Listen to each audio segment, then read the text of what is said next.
Hello guys, ona hii makondo ya Samburu.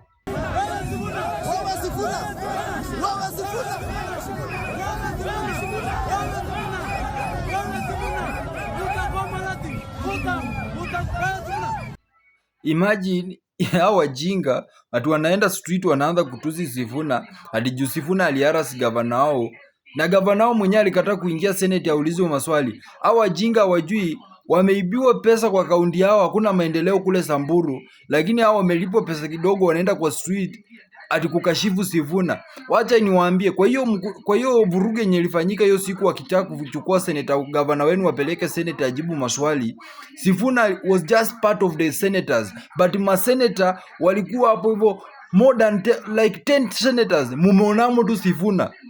Nyinyi kweli ni makondo za huko Samburu sana. Makondo nyinyi ni makondo. Kwani mlionamo tu Sifuna peke yake? Na mjui gavana wenu ameiba pesa? Mjui gavana si angeingia ndani ya senate ajibu maswali?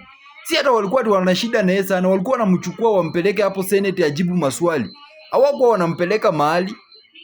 Walikuwa tu wanampeleka kwa kamiti ajibu maswali. Lakini juu alijua ana kitu ya kwenda kujibu, akatoka mbio. Na waona kama makondo ya Samburu, kumbafu nyinyi.